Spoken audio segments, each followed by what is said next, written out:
So 25 years old, don't worry. Any mistake is an income, is a wonderful revenue for you. So I told myself and told my young people, before 20 years old, be a good student. When you do entrepreneur, just learn some experience. Before 30 years old, follow somebody.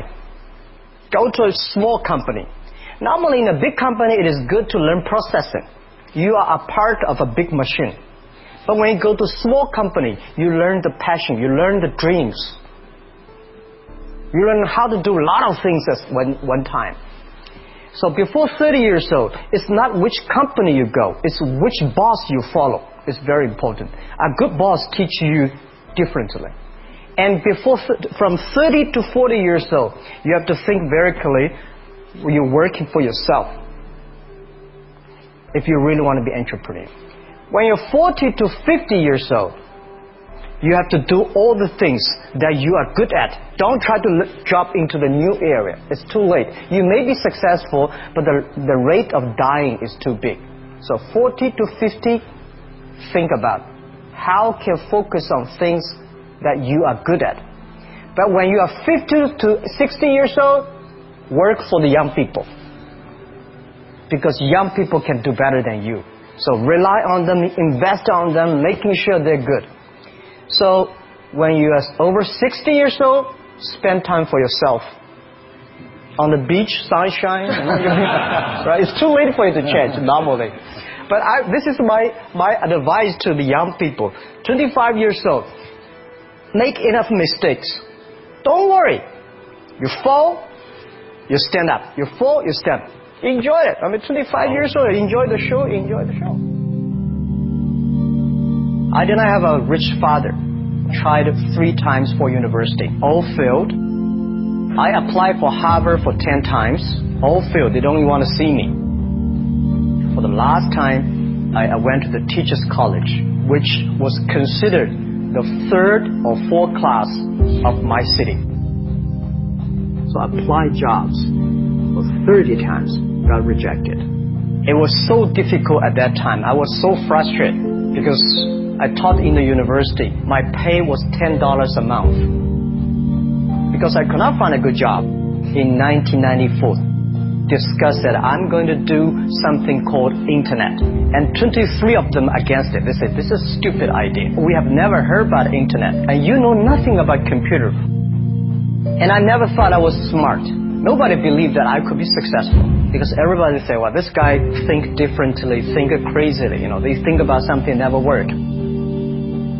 I tried to borrow $3,000 from the banks. It took me 3 months, but I still cannot get it. We talked to over 30 or 40 venture capitalists. Everybody said, no, forget it. A lot of people said Alibaba is a terrible model. As I said, I believe it. I think this thing could be big. I never thought it would be that big like today. But I believe that something is waiting for me there. And I have to work hard to prove myself. That was the tough experience. So we gathered $50,000 from 18 founders. We started. For the first 3 years, we did not have even $1 revenue from our business. It was not easy. Why it keeps going ahead, going forward? Because I received lots of email of thanks from the customer. They say, this is such a great thing. We cannot pay you, but this thing helped us. If you keep on helping us, one day you will be successful. And I believe this. Little by little, we build up our business. Little by little, we build up our ecosystem of the infrastructure. And now, after 16 years, we have an Alibaba Group, we have a Tmall Group, we have a Taobao Group, we have an Alipay. And people said, you are so smart. How could you make a company like that? Bill Gates, Warren Buffett, Jack Welch, Larry Page, Mark Zuckerberg. The difference between those people and other people, they are always optimistic for the future. They never complain. They always try to solve the problems of the others. When you are optimistic, it's always opportunity. People, same here today. Jeff, where is the opportunity? I don't have a job. I don't have this. I don't have that. We are at the best time of this century. The best assets you have is that you are young. Don't complain. Let the other people complain. The opportunity always lies where people complain. Think about how you can make things different. Is there anything I can do that makes a difference? And then when you think about this, start to do it. I saw a lot of people, young people, have fantastic ideas every evening. But in the morning, they go to the office again. Being an entrepreneur, you have to do the things before the other people do. You have to wake up before the other people wake up. You have to be more brave than the others. Use instinct. Everything you do is to the need of the customer.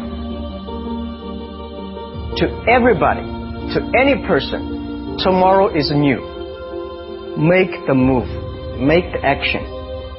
Whether investors believe in this or not, whether your friends believe it or not, whether your parents believe it or not, that's not important. You believe it. Your team believe it. And work day and night on this. That's how the things happen. Make enough mistakes. You fall, you stand up. Any mistake is an income, is a wonderful revenue. Don't worry about the money. Money follow the people. People should follow the dreams. If you have a dream, just to go ahead. I think nobody can conquer the world. We only can serve the world. Either work for the others or work for yourself. And I choose the way work for myself. Working for myself, that means working for the society. If you really want to work for yourself, think about the others. Because only when the other people are successful, when the other people are happy, you will be successful, you will be happy. I think today people worry a lot about the world, about the economy, China, economy in the world. But I'm very optimistic. When people start to worry, that is the opportunity is. But I worry about the blood testing, and she created good things. And I think great innovations, great companies always happen in the tough times. Life's like the music. You have up, you have a down, you have a long, you have a short notes. And I like your American movie. Life is like a box of chocolate. You never know what you're going to get, right? So I'm pretty optimistic. The opportunity in the future for equality is huge, because in the last century, the IT is for big companies. The globalization is for big companies. But now with the technology, we can serve those 80% of the companies that never been served. We can serve the 80% of the young people that have never been served.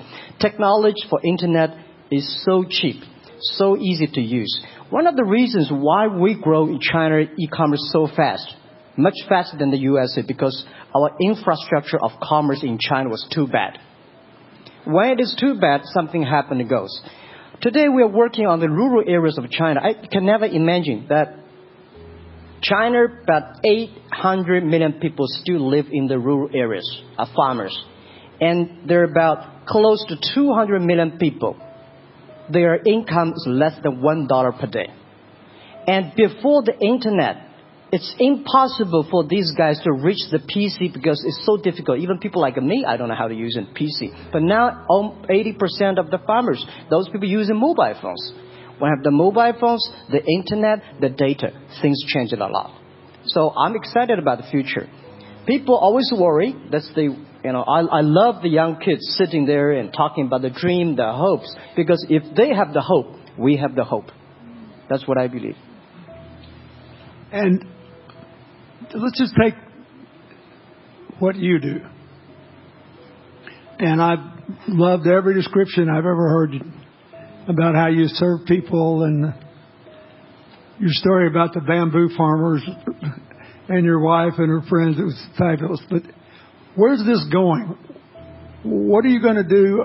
What are your plans to maximize the use that people in remote rural areas of China can make of their cell phones besides ordering your products?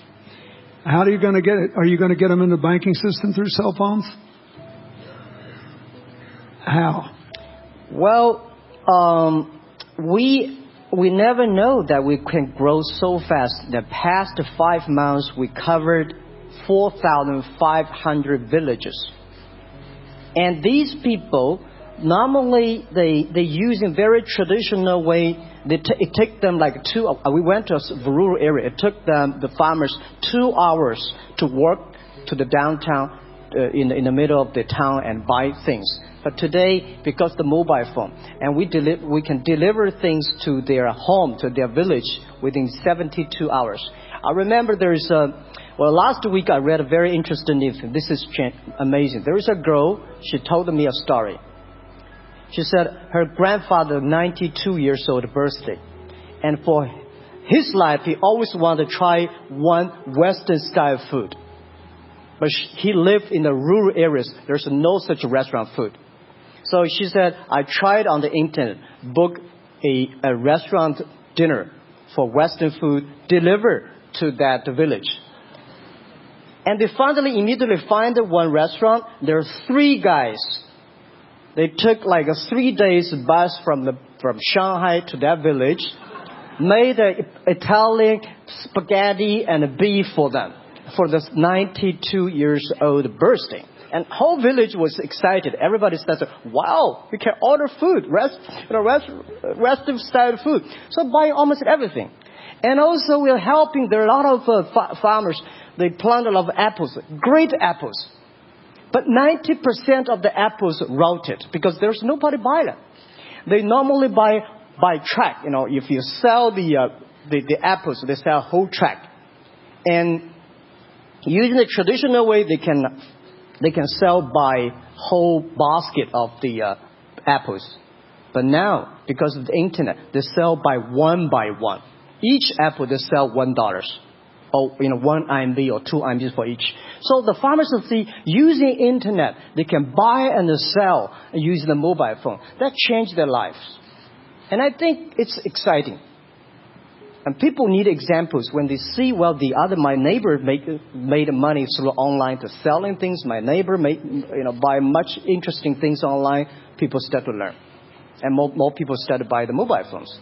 We cannot make all the mobile factories to sell phones to them. Only they know the mobile phone really works, helping change their lives, they start to buy the mobile phones. Just one more question. Do you think this will make the current problems like the current problem in China less likely? That is, if we'll have more market information and the market will drive where the investment goes instead of the government trying to make judgments about, I better build another housing development or office development here, there, yonder, and you wound up with a bubble. If it comes from the bottom up, is it more likely that fewer bad things will happen?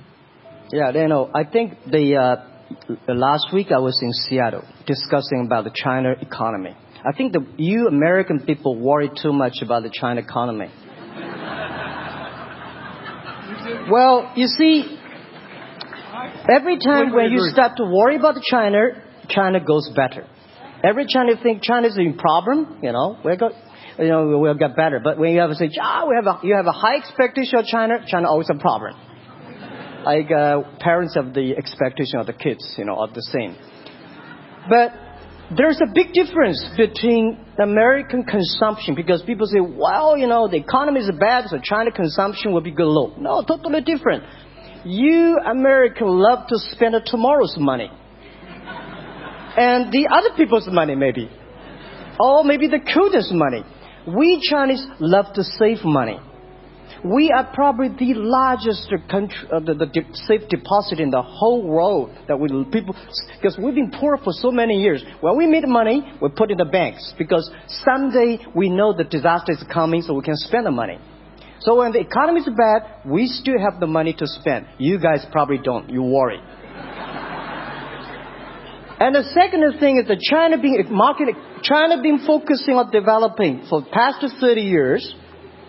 China government so strong on investment, so strong on exporting, but they are too weak on the domestic consumptions. Domestic consumption is not driven by government; it's driven by entrepreneurship, driven by the market, not the government. So in the past 20 years, government is so strong. Now they're getting weak. It's our opportunity. It's our show time. to see the market economy, entrepreneurship, how we can develop the real consumption. I think if the China developed the great consumption, we have a 300 million middle class. In next 15 to 20 years, we're going to have 500 million middle class. We need to import a lot. So when we start to import, that's a great. It's going. I worry a lot when we export. When we export, we got a terrible sky, we have a terrible water, we have a terrible environment. When we start to import, we got to be better. So that's all the great opportunity, guys. Be happy about that. I'm serious. I agree with that. I'm serious. Yeah.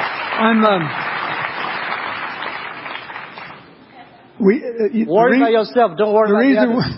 The reason some of us worry about China is we depend on you to buy our debt. However, I tried to be more Chinese when I was president. I saved a lot of money. So good. Good. But I just wanted you to say that because I really believe that. I mean, I think you're absolutely right. The trend toward greater internal consumption I think, will remain unbroken in spite of whatever the difficulties are in the next few months. I think it's important not to overreact. You can't break the trend. You've got to clean up the land from chemical contaminants. You've got to clean up the air. You're going to do it. Yeah. And a lot of Chinese will make a lot of money out of that. There'll be a lot of great new companies, and there'll be opportunities to import from other places. Yeah. So, can you discuss your theory of what you're doing and other things in terms of whether it advances equal opportunity and social solidarity? Tell them what you think is going to happen. And what other kinds of, when your opening remarks you just said, technology is going to be active in this way in other areas of the economy. What do you think the next big opportunities are? But first, tell them just in 2 sentences what you're doing, because Jack and I know, and we haven't been clear enough. Explain it, and explain how you think that advances social solidarity and equality of opportunity. Well, our work is in the belief that access to health information is a basic human right. And that lab information, particularly because lab data drives 70% of clinical decisions, needs to be accessible to people before they're sick. So if you look at the word diagnosed in the dictionary today, it says to determine the presence of disease from symptoms, which means by definition, we're determining that people are sick once a disease has already progressed. And our work is in being able to make lab testing accessible to people in time for therapy to be effected. And to do that in a way in which every person, irrespective of their insurance status, irrespective of where they live, can afford the ability to get a test done. So that means, in our case, we've invested the last 12 years in now developing hundreds of tests, many of which are less than $10. So $2 tests in the United States. And I think one of the amazing things about this country is that we have such an incredible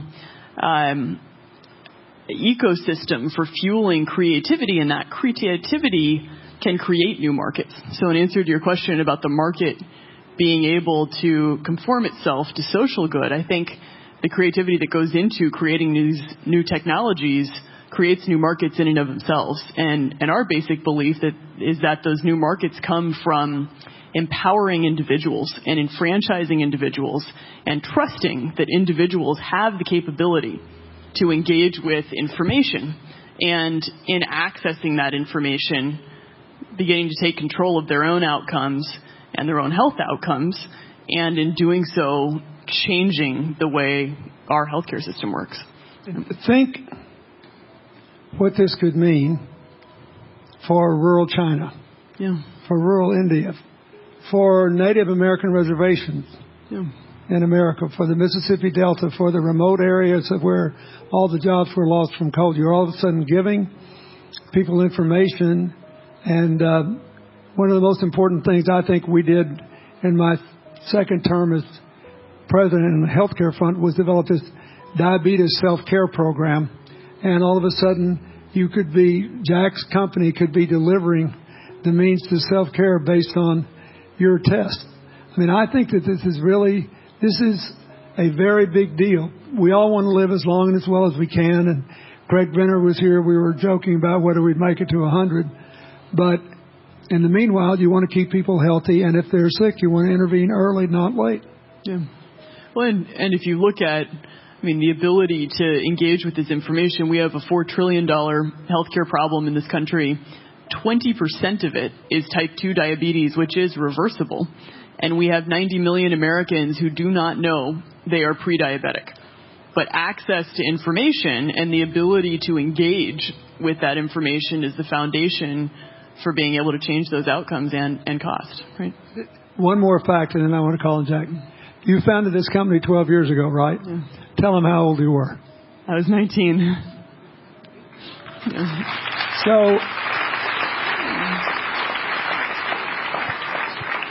don't worry about the future. We're in good hands.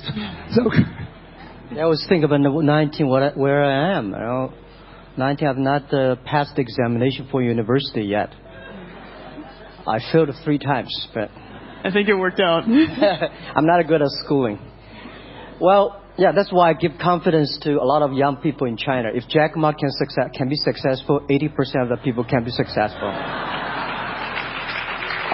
People like her, we're jealous. But, well, equality, I would like to make a little bit of technology helping, because yesterday I was joining the UN Women Conference about gender equality. And I think the first technology revolution happened 200 years ago in the UK, released the human body, the arm, stronger.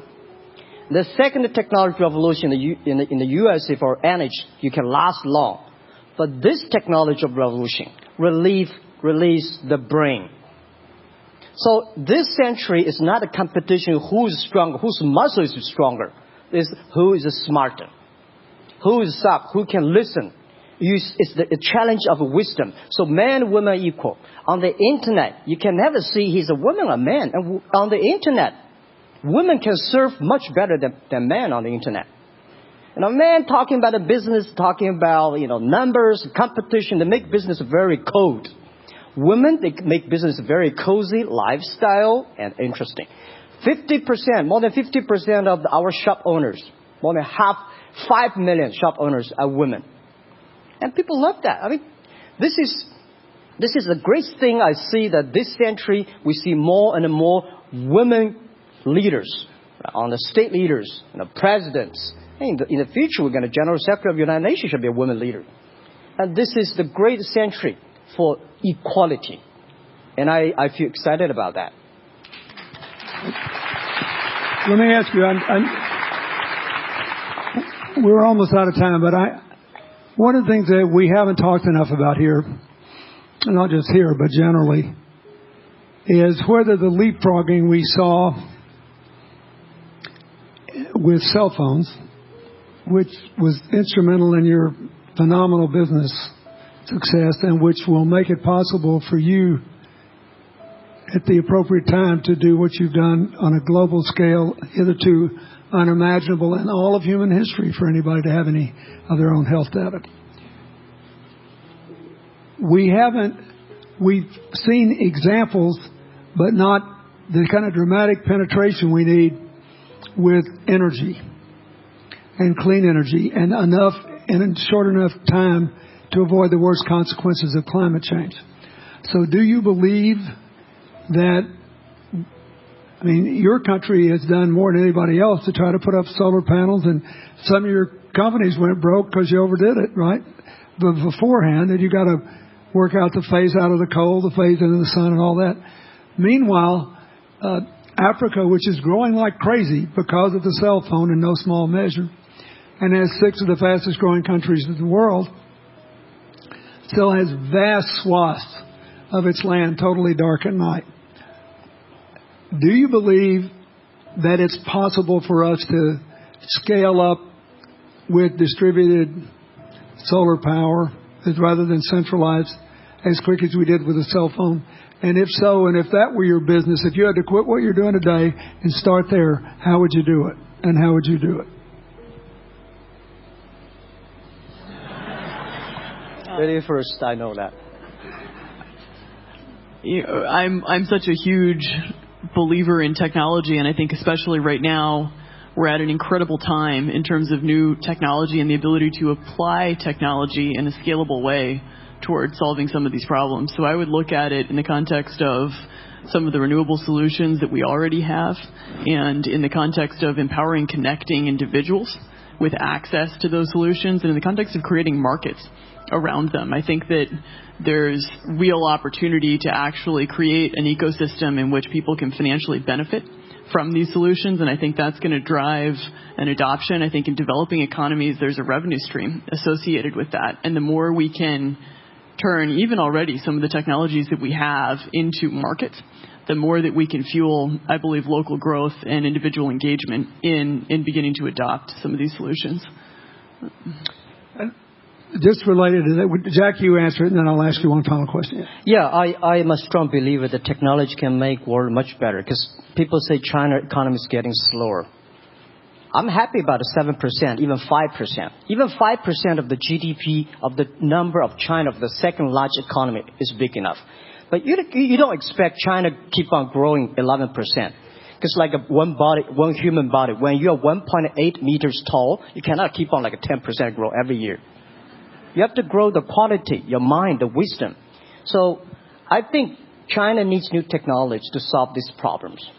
And which today, the data, the clean technology, all these things that China is supposed to do, if we keep on the tradition, the old ways, we'll go nowhere.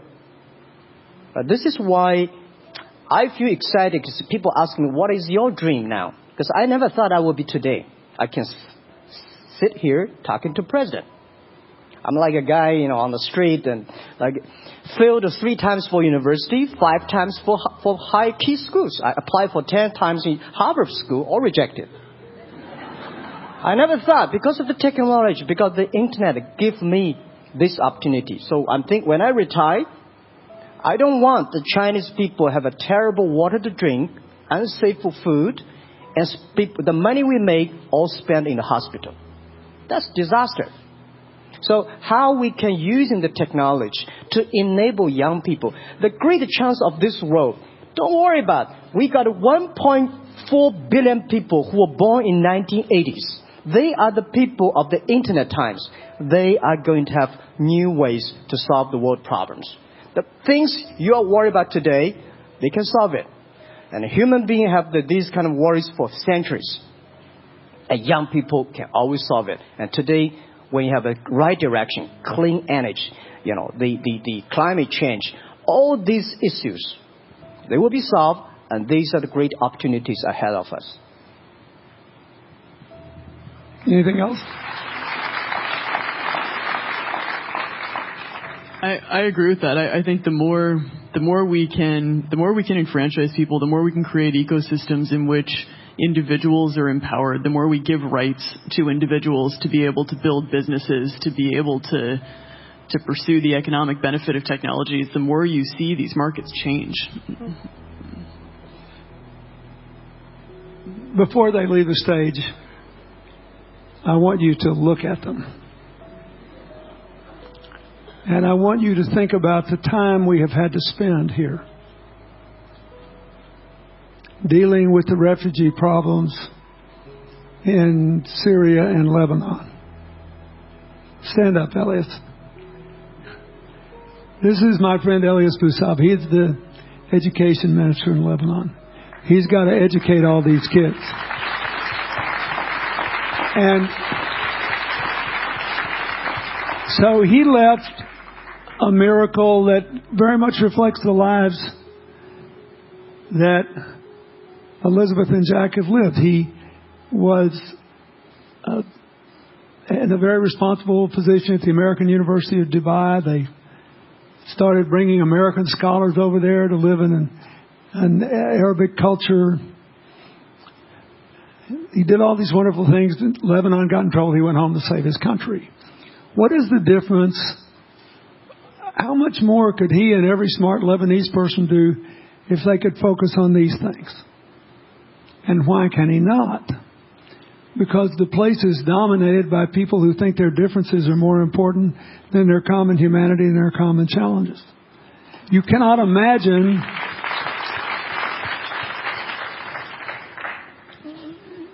Jack Ma's proud of being Chinese. I like that. He never hid it. He's happy about it. I'm proud to be a global citizen too. Yeah. And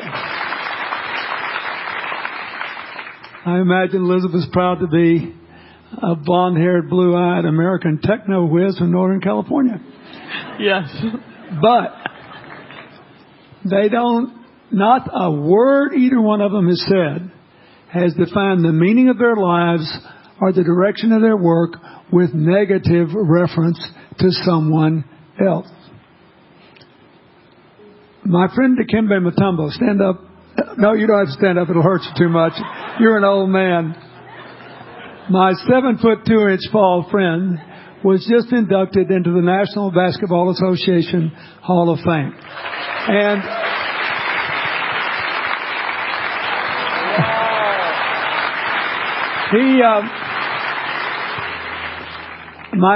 my whole family loves him.